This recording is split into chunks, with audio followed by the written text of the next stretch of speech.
ठंड का मौसम अमीरों के लिए तो सुहाना होता है, लेकिन गरीब के लिए मुसीबतों का पहाड़ टूटने जैसा है। ऐसे ही एक गरीब परिवार की कहानी है।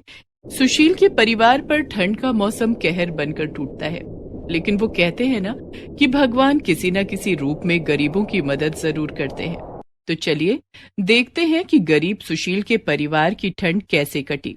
अनुज, तूने सारी कंबल खुद ले ली, मुझे ठंड लग रही है। दीदी, मैंने कंबल नहीं लिया, लो तुम भी कंबल ले लो। रात में कंबल की खींचातानी को लेकर दोनों बच्चे अक्सर आपस में लड़ने लगते। ओफो, इतनी रात को भी चैन नहीं है तुम दोनों को। अंशु और अनुज, लड़ाई बंद करो और सो जाओ। देखो ना माँ, अनुज ने सारी कंबल अपनी ओर खींच ली है, मुझे बहुत ठंड लग रही है। अंशु बेटी, तुम हमारे पास आ जाओ और यहाँ सो जाओ। लेकिन पापा, आप दोनों के पास तो सिर्फ चादर है और उसमें भी न जाने कितने छेद हैं। मुझे उसमें बहुत ठंड लगेगी। पापा, आप एक नया कंबल क्यों नहीं खरीद लेते? अंशु, ये सब बातें कल होंगी, अभी चुपचाप सो जाओ। दिसंबर की बर्फीली रात थी और अंशु और अनुज दोनों भाई बहन एक ही कंबल में सो रहे थे। 7 साल की अंशु और 4 साल के अनुज को इस बात का अंदाजा नहीं था कि उनके माता पिता के पास उन्हें 2 वक्त की रोटी खिलाना भी मुश्किल हो रहा था, तो फिर नई कंबल कहाँ से आ सकती थी। सुशील एक चाय की दुकान पर चाय बनाने और बर्तन धोने का काम करता था, जहां उसे बहुत कम पैसे मिलते थे और उसके परिवार का गुजारा बस किसी तरह से चल रहा था। दूसरे दिन, अंशु के पापा, आज तो घर में बहुत थोड़ा सा आटा है, सिर्फ 2 ही रोटी बन पाई है। एक रोटी मैंने आपके लिए बांध दिया है, दिन में खा लेना, बच्चों को आधी आधी रोटी खिला दूंगी। नहीं राधिका, आजकल तो मुझे दिन में भूख ही नहीं लगती। वो दिन छोटा होने लगा है ना, इसलिए मैं तो दिन में 1 कप चाय पी के ही अपना काम चला लूंगा। आज मालिक सैलरी देंगे तो शाम को आते समय मैं राशन लेता आऊंगा। तुम दोनों रोटी बच्चों को खिला देना। राधिका को पता था कि सिर्फ 1 कप चाय पीकर पेट नहीं भरता, लेकिन वो हालातों के आगे मजबूर थी। कड़कती ठंड में भी सुशील 6 बजे काम पर पहुंच गया। आ गया तू? चल जल्दी से सारे बर्तन धो दे। बर्तन धोकर फटाफट अदरक वाली चाय बना, ग्राहक आने वाले हैं। जी मालिक, अभी बर्तन धो देता हूँ। बर्फ जैसे ठंडे पानी में बर्तन धोना सुशील के लिए बहुत मुश्किल होता था, लेकिन वो कहते हैं ना कि गरीबी सब कुछ करा देती है। हे भगवान, एक तो ठंड, ऊपर से गरीबी। इतने ठंडे पानी में तो मेरे हाथ सुन्न पड़ गए। बर्तन भी ठीक से नहीं धोए जा रहे हैं। ऐसे दिन दुश्मन को भी मत दिखाना प्रभु। बर्तन धोकर सुशील ने ग्राहकों के लिए चाय बनाई और सबको चाय दी। चूल्हा जलाने के बाद सुशील को ठंड से थोड़ी राहत मिली। सुशील का बहुत मन हो रहा था कि 1 कप चाय वो भी पी ले। इतनी ठंड हो रही है, क्यों ना 1 कप चाय मैं भी पी लूं। उसने मालिक को 1 कप चाय दी और खुद भी 1 कप चाय पीने लगा। तभी मालिक ने उसके हाथ में चाय का कप देख लिया और गुस्से से भड़क गया। ये क्या सुशील, तुम्हें यहाँ चाय बनाने के लिए रखा गया या चाय पीने के लिए? मालिक, वो बहुत ठंड लग रही थी, गलती हो गई मालिक, आगे से चाय कभी नहीं पीऊंगा।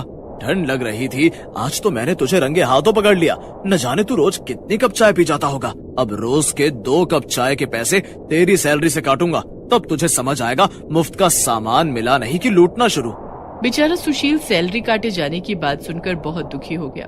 उसे नहीं पता था कि 1 कप चाय की उसे इतनी भारी कीमत चुकानी पड़ जाएगी। शाम को जब मालिक ने उसे आधी सैलरी दी तब, मालिक मुझे माफ कर दीजिए, अब से मैं चाय नहीं पीऊंगा, लेकिन मुझे पैसे पूरे दे दीजिए। मैं सच कहता हूँ मालिक, आज मैंने पहली बार चाय पी थी। वो पहनने के लिए गर्म कपड़े नहीं है ना, इसलिए मुझे ठंड ज्यादा लगती है मालिक।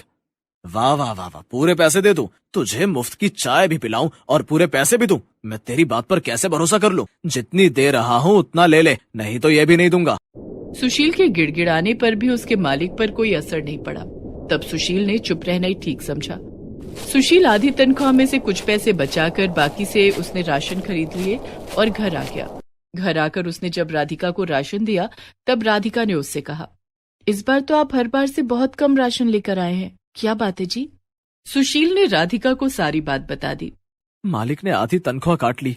हे भगवान, तूने ये ठंड का मौसम बनाया है क्यों? तुझे भी हम गरीबों के साथ मजाक करने में बहुत मजा आता है ना? तुम परेशान मत हो राधिका, देखना एक दिन सब ठीक हो जाएगा। ये कुछ पैसे मैंने बचा लिए हैं, तुम इन पैसों से बच्चों के लिए गर्म कपड़े और अपने लिए एक शॉल खरीद लेना। वो तो ठीक है, लेकिन आपका क्या? आप रोज एक फटी हुई शर्ट में काम पर जाते हैं, आपको ठंड नहीं लगती होगी क्या? आपको गर्म कपड़ों की ज्यादा जरूरत है, नहीं तो आपकी तबीयत खराब हो जाएगी। इन पैसों से आप अपने लिए स्वेटर खरीद लीजिए। बच्चों के लिए स्वेटर मैं घर पर ही बना दूंगी, और मैं तो ज्यादा समय चूल्हे के पास होती हूँ, मुझे तो ठंड कम लगती है। सुशील बाजार जाकर उन पैसों से अपने लिए एक स्वेटर खरीद कर ले आया। राधिका जब खाना बनाती तो ठंड से बचने के लिए बच्चे चूल्हे के पास ही बैठे रहते। बच्चों को ठंड से बचाने के लिए राधिका उन्हें अपनी फटी हुई शॉल बांध देती। रात को सब खाना खाकर सोने लगे। अंशु और अनुज एक कंबल में और सुशील और राधिका एक फटी हुई चादर ओढ़कर सो गए। थोड़ी देर के बाद दरवाजे पर दस्तक हुई और बाहर से एक आवाज आई, कोई इस बूढ़े की मदद करो, ठंड के मारे मरा जा रहा हूँ। आवाज सुनकर राधिका और सुशील की नींद खुल गई। इतनी रात को कौन आया होगा? लगता है कोई जरूरतमंद है, तुम रुको मैं जाकर देखता हूँ। सुशील ने जब दरवाजा खोला तो बाहर एक बहुत ही बूढ़ा व्यक्ति खड़ा था। वो बोला, बेटा मुझे आज रात के लिए अपने घर में जगह दे दो, मैं कल सुबह यहाँ से चला जाऊंगा। बाहर बहुत ठंड है, मैं तो ठंड से मर ही जाऊंगा। हाँ हाँ बाबा, आप अंदर आइए। बेटा मैं बहुत दिनों से भूखा हूँ, कुछ खाने को दे दो। बाबा आप बैठिए, मैं खाना लाती हूँ। थोड़ी देर में राधिका खाना लेकर आई और उस बूढ़े व्यक्ति ने भरपेट खाना खाया। बेटा अब मुझे एक कंबल दे दो, मुझे नींद आ रही है। ये सुनकर सुशील और राधिका सोच में पड़ गए कि कंबल तो एक ही है जिसमें बच्चे सो रहे हैं, अब बूढ़े बाबा को कंबल कहाँ से दूं?